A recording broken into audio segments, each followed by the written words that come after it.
खुदावंद यीशु मसीह के यशस्वी मुबारक जलाली नाम में एक बार फिर से आप सभी नाजरीन को खुशामदीद कहता हूँ, दिली इस्तकबाल करता हूँ।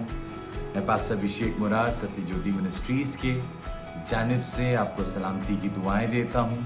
मैं उम्मीद करता हूँ कि आप सब खुदावंद में आशीषित हैं, अच्छे से हैं। और आज एक कुछ अद्भुत बात मैं परमेश्वर के वचन से एक कहानी के जरिए आपसे बांटना चाहता हूँ।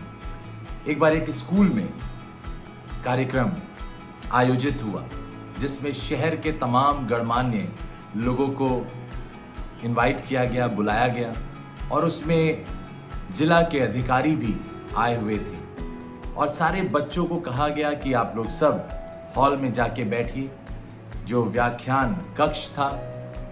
और जब वो उसमें दाखिल हुए, इंस्पेक्टर साहब और उनके साथ जिला अधिकारी और तमाम गणमान्य लोग, पूरा वो व्याख्यान कक्ष जो था बच्चों की ऊर्जा से जगमगा रहा था। और बच्चों को सबको एक साथ बैठा दिया गया।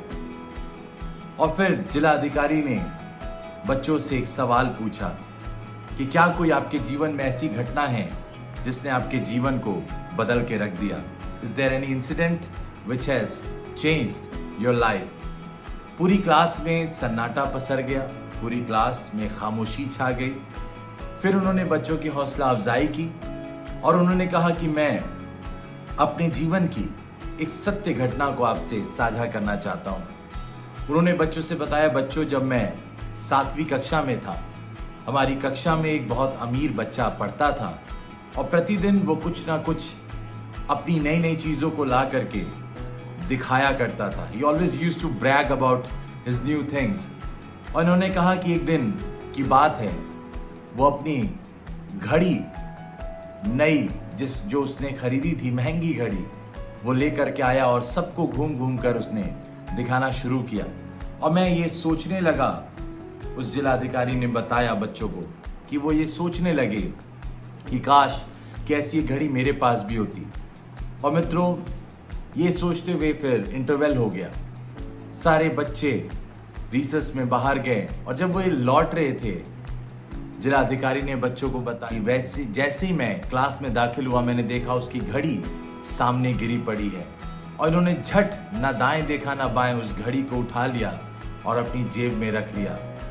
ये बड़े खुश थे कि आखिरकार कैसे भी ये घड़ी मुझे हासिल तो हो गई।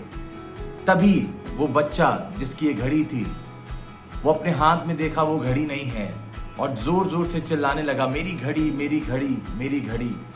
तभी जो उनके टीचर थे उन्होंने बताया, उन्होंने सारे बच्चों को खड़ा किया और कहा, दीवार की ओर मुंह करके, अपनी आंखों को बंद करके, हाथों को उठा करके सब लोग खड़े हो जाओ।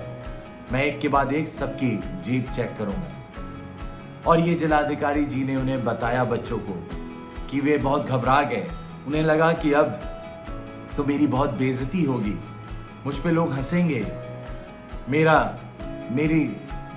मेरे परिवार की इज्जत धूमिल हो जाएगी। और ये सोच ही रहे थे, तभी वो अध्यापक जिन्होंने बोला था बच्चों को ऐसे खड़े होने, वो आए और इन्होंने जैसे ही इनके जेब में हाथ डाला, उस घड़ी को निकाला और बिना बताए उस बच्चे को ले जाके जिसकी घड़ी थी दे दिया। और सब बच्चों से कहा, अपनी अपनी जगहों पे बैठ जाओ। मित्रों, ये जिलाधिकारी ने बताया कि मैं तो घबरा रहा था कि मेरा लोग मजाक उड़ाएंगे, मेरा मखौल उड़ाया जाएगा, मेरी बेइज्जती होगी, मेरे परिवार की छवि धूमिल हो जाएगी। पर उस अध्यापक ने इनको कुछ भी नहीं कहा। और मेरे मित्रों, इन्होंने बताया कि बच्चों, वो दिन था कि मैंने ये प्रण कर लिया कि मैं दोबारा कभी चोरी नहीं करूंगा, दोबारा मैं कुछ गलत काम नहीं करूंगा। और आपको मालूम, उस अध्यापक ने जो इनके उस गुनाह को, आपको मालूम, दुनिया पे प्रकट होने नहीं दिया, उस पापी का जीवन बदल गया। उन्होंने अधिकारी ने बताया कि तब से मेरी जिंदगी में जो बदलाव आया वो आज तक कायम है। मित्रों, कुछ यही कहानी, यही तस्वीर तो हमारी आपकी भी है। हम और आप भी तो पापी थे, हम और आप भी तो गुनाहों में थे, हम और आप भी तो लानती थे, पर धन्यवाद हो उस खुदा का जिसने अपने इकलौते बेटे को दे दिया कि वो हमारे लिए लानती बन गया। आपको मालूम वो गीत हम गाते हैं, लकड़ी पे लटका नासरी देने को जिंदगी, वही बना था लानती देने को रास्तगी। वाकई मित्रों, ऐसी मोहब्बत, ऐसा प्यार जिसने हमारे गुनाहों के लिए, हमारे अपराधों के लिए अपने आप को बलिदान कर दिया, जरूरी है कि हम उसकी मोहब्बत को अपने जीवन में पहचान सकें। और बाइबल बताती है, कुलूसियों की पत्री उसका 2 अध्याय 13वीं आयत में पौलुस बखान करता है, और उसने तुम्हें भी जो अपने अपराधों और अपने शरीरों की खतना रहित दशा में मुर्दा थे उसके साथ जिलाया और हमारे सब अपराधों को क्षमा कर दिया। मेरे मित्रों, मेरे प्यारों, उस अनुग्रह के द्वारा हमारे पाप क्षमा हो गए। पुरानी जो व्यवस्था थी, जिसे मोज़ेक लॉ कहते हैं, जिसे मूसा की व्यवस्था कहते, करीब करीब 650 उसमें कानून थे और सब में तो सजाएं मिलती ही मिलती थी। पर धन्यवाद हो प्रभु यीशु मसीह का, जिसके द्वारा अनुग्रह पे अनुग्रह हमें मिल गया।